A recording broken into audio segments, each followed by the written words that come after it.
Hello friends, today I am here with class 11 chemistry chapter number 2, that is atomic structure or structure of atom. So we will start with different atomic models. First one is J.J. Thomson's model. J.J. Thomson के model को और भी क्या कहा जाता है, प्लाम-पडिंग model. और उसमें मतलब बताया क्या है कि एटम एक ऐसा स्फेरिकल स्फीयर टाइप का है जिसमें इलेक्ट्रॉन्स क्या होते हैं, एम्बेडेड होते हैं। सो atom possesses a spherical shape in which the positive charge is uniformly distributed. इसे वाटरमेलन से भी बताया जाता है कि वाटरमेलन उसमें जो सीड्स रहते हैं उसको पॉजिटिव चार्ज कहा जाता है, और वो जो रेड पल्पी एरिया रहता है those are atoms. So next one is Rutherford's atomic model. इसे अल्फा पार्टिकल स्कैटरिंग एक्सपेरिमेंट भी कहा जाता है। इसमें क्या किया गया था, एक गोल्ड फॉइल ली गई थी, थिन एकदम पतली सी गोल्ड फॉइल ली गई थी, उसमें अल्फा पार्टिकल्स इजेक्ट किए गए थे। और उससे क्या होगा, कुछ ऑब्जर्वेशंस उसने किए इस एक्सपेरिमेंट से। तो वो ऑब्जर्वेशंस क्या थे, most of the alpha particles pass through the gold foil undeflected. ज़्यादातर अल्फा पार्टिकल्स क्या हो गए, उससे बिना डिफ्लेक्ट हुए, मतलब बिना टकराए पास हो गए। और कुछ अल्फा पार्टिकल्स क्या हुआ, स्मॉल एंगल से डिफ्लेक्ट हुए, स्मॉल एंगल से वो क्या हुआ, डिफ्लेक्ट हुए। जैसे ऐसे स्ट्रेट गए और फिर यहाँ टकरा कर ऐसे छोटे एंगल से डिफ्लेक्ट हुए। And very few particles were deflected by an angle of 180 degree. मतलब 180 डिग्री मतलब स्ट्रेट अवे ऐसे ही गए अल्फा पार्टिकल्स और स्ट्रेट ऑपोजिट 180 डिग्री के एंगल में डिफ्लेक्ट हो गए। पहले कुछ पार्टिकल्स ऐसे अनडिफ्लेक्टेड पास हो गए, स्ट्रेट चले गए विदाउट एनी और डिफ्लेक्शन, या बिना टकराए वो सीधा सीधा चले गए। कुछ एंगल से कुछ अल्फा पार्टिकल्स कुछ एंगल से डिफ्लेक्ट हुए, जैसे स्मॉल एंगल से, जैसे यहाँ से स्ट्रेट गए फिर टर्न हो गए। And very few alpha particles were deflected by an angle of 180 degree. So Rutherford's atomic model, इसके मोस्टली कंक्लूजन क्या निकले।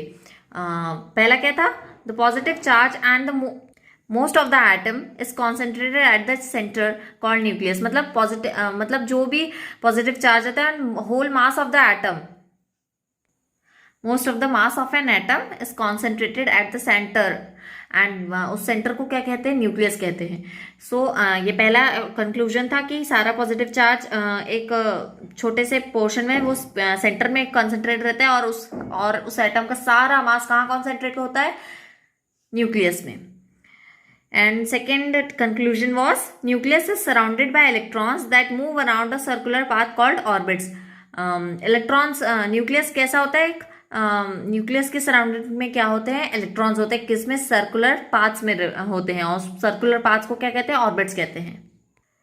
और थर्ड क्या है, electrons and the nucleus are held together by electrostatic forces of attraction. इसमें third conclusion था कि electrons और न्यूक्लियस किस फोर्स से अटैच रहते हैं, उन दोनों के बीच में अगर रिवॉल्व कर रहे सर्कुलर ऑर्बिट में कोई ना कोई तो फोर्स होगा, and that force is known as electrostatic force of attraction. Rutherford के मॉडल को भी यूनिवर्स से भी तुलना की गई, कंपेयर किया गया। जैसे यूनिवर्स में सारे प्लैनेट्स सन के अराउंड रिवॉल्व करते हैं, उसी तरीके से इन्होंने कहा था कि न्यूक्लियस के around, nucleus is the centre point and उसके अराउंड इलेक्ट्रॉन्स रोटेट कर रहे हैं। बट इनका ड्रॉबैक क्या रहा कि इन्होंने एक्सप्लेन नहीं कर पाए स्टेबिलिटी ऑफ एटम। एटम कैसे स्टेबल होता है उसमें, उसको एक्सप्लेन नहीं कर पाए। ये मैक्सवेल के हिसाब से अगर वो इलेक्ट्रॉन्स उसके ऑर्बिट्स में मूव कर रहे हैं न्यूक्लियस के अराउंड, तो उसमें एक्सेलरेशन होगा, जिसके कारण वो आके न्यूक्लियस से कोलैप्स हो जाएगा, और फिर एटम डिस्ट्रॉय हो जाएगा। This was the drawback of Rutherford, that he was unable to explain the stability of an atom. But इसका एक बहुत अच्छा इंपॉर्टेंस रहा, जिसकी वजह से आगे एक नया मॉडल आया, नील्स बोर ने मॉडल लाया। अब हम उसको बाद में पढ़ेंगे। पहले हम आते हैं नेक्स्ट टॉपिक में। हमारा नेक्स्ट टॉपिक है atomic number. Atomic number it is the number of protons and of an atom, या फिर इसको number of electrons of an neutral atom भी कहा जाता है। एटॉमिक नंबर किसके इक्वल रहते हैं? नंबर ऑफ प्रोटॉन्स के या फिर नंबर ऑफ इलेक्ट्रॉन्स के भी, कौन से एटम के? न्यूट्रल एटम के। सो अब इसके एग्जाम्पल क्या, इसको कैसे रिप्रेजेंट करते हैं? नीचे में जो भी लिखा रहेगा वो क्या रहता है? एटॉमिक नंबर लिखा रहता है। और एटॉमिक मास क्या होता है? It is the sum of number of protons and the number of neutrons in an atom. कोई भी एटम में number of protons plus number of electrons करेंगे हम, तो हमारा क्या आ जाएगा? एटॉमिक मास आ जाएगा। और उसका रिप्रेजेंटेशन कैसे है? ऑक्सीजन 16 ऊपर है, 8 नीचे है। 8 क्या है? उसका एटॉमिक नंबर है, एंड 16 उसका एटॉमिक मास। अगर हमको कोई भी क्वेश्चन में गिवन रहा और पूछा कि एटॉमिक नंबर क्या है, नंबर ऑफ इलेक्ट्रॉन्स कितने हैं, नंबर ऑफ प्रोटॉन्स कितने हैं, तो हम बता देंगे जो भी नीचे लिखा रहेगा वो एटॉमिक नंबर होता है, and atomic number is equal to number of protons and electrons of a neutral atom. So 8 क्या हो जाएगा? उसके नंबर ऑफ इलेक्ट्रॉन और प्रोटॉन हो जाएंगे। और 16 अगर हमको नंबर ऑफ न्यूट्रॉन्स पूछ रहा है, तो atomic mass is equal to number of protons plus number of neutrons. हमने यहाँ पे डेफिनेशन में पढ़ा, तो हम नंबर ऑफ न्यूट्रॉन्स कैसे निकालेंगे?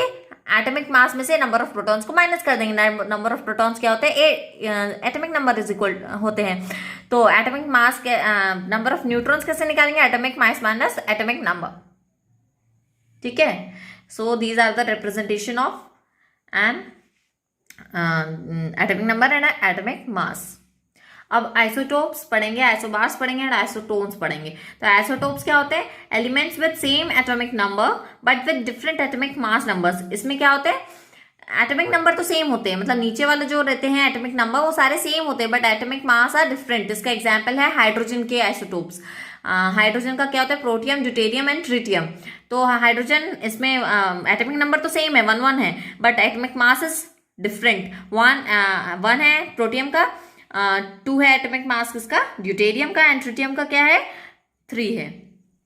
Isobars, elements with same atomic mass number but different atomic numbers. Isobars क्या होता है? जिसमें मास नंबर तो सेम होते हैं बट एटॉमिक नंबर्स डिफरेंट होते हैं। जैसे कार्बन का 14 वाला, उसमें उसका मास 14 होता है, और नाइट्रोजन का भी मास कितना होता है? 14 होता है। Atomic numbers are different but atomic mass is same. So this is an example of isobars. Next is isotones, atoms of different elements having a same number of neutrons. जब नंबर ऑफ न्यूट्रॉन सेम हो जाते हैं किसी भी atom में, कोई भी atom different element का हो और उसमें नंबर ऑफ न्यूट्रॉन सेम हो जाते हैं, तो वो क्या कहलाते हैं? आइसोटोन्स कहलाते हैं। उसके एग्जांपल्स क्या है? जैसे कार्बन 14 वाला आइसोटोप, इसका क्या रहता है?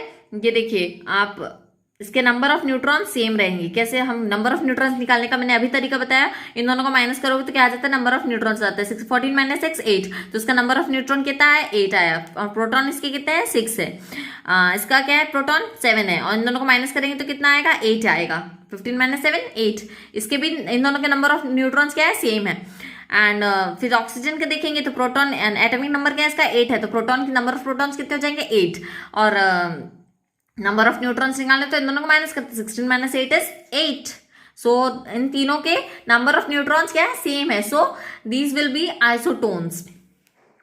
और एक और चीज मैं ऐड करूंगी, आइसोइलेक्ट्रॉनिक स्पीशीज। आइसोइलेक्ट्रॉनिक स्पीशीज क्या होती है? जिसमें नंबर ऑफ इलेक्ट्रॉन सेम होते हैं, वो कौन सी स्पीशीज कहलाती है? आइसोइलेक्ट्रॉनिक स्पीशीज कहलाती है। Next we move on to Bohr's atomic model. उसके बोहर्स ने भी मैंने बताया था कि इसमें अच्छा रोल था किसका? रदरफोर्ड एटॉमिक मॉडल का। उसमें उन्होंने उसकी मतलब जो ड्रॉबैक था उसको रिसॉल्व करके एक अपना नया मॉडल लाया, किसने? नील्स बोर ने। और उसको क्या नाम दिया? Bohr's atomic model. इसके पॉस्टुलेट्स क्या है? Electrons revolve around the first postulate is electrons revolve around the nucleus in concentric circular paths. That paths are known as orbits.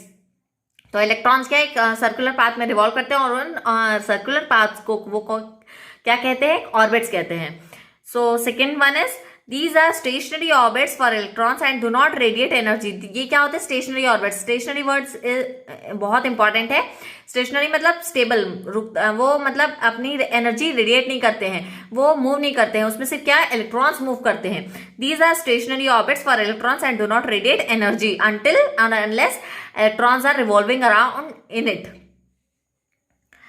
Third postulate is an electron can revolve only in those orbits for which the angular momentum is an integral multiple of h by 2 pi. तो इसमें क्या बताया है third postulate में कि electron तभी उसी orbit में रिवॉल्व करेंगे जिस ऑर्बिट में उसका एंगुलर मोमेंटम h/2π के इंटीग्रल मल्टीपल हो, that is mvr is equal to nh/2π। n क्या है यहाँ 1 2 3 होगा, इंटीजर्स में होगा। Here m is mass of electron, v is linear velocity of electron, r is radius of orbit, h is Planck's constant। Planck's constant की value क्या होती है ये भी आप याद रख लीजिए, न्यूमेरिकल्स वगैरह सॉल्व करने में बहुत हेल्पफुल रहेगा। 6.626 इंटू 10⁻⁻34 जूल सेकेंड, इसकी यूनिट है जूल सेकेंड। एन क्या है मैंने आपको बताया, इंटीजर्स है 1 2 3, ये शेल के नंबर्स होते हैं। जिस ऑर्बिट में वो रहेगा इलेक्ट्रॉन उसका यहाँ पे लिखते हैं, जैसे 1 में फर्स्ट ऑर्बिट में रहा तो 1, सेकेंड में रहा तो 2। Fourth postulate is energy goes on increasing as stationary levels goes farther from the nucleus. जैसे जैसे मतलब स्टेशनरी लेवल जैसे दूर जाते जाएगा उसकी एनर्जी क्या होती जाएगी, बढ़ती जाएगी। ये हम उसमें भी ज्यादा अच्छे से पढ़ सकते हैं स्पेक्ट्रा में। Fifth postulate is a definite amount of energy और क्वांटम या डिस्क्रीट पैकेट्स भी बोलते हैं इसको, Qantas of energy is absorbed when electron jumps from lower energy level to higher energy level।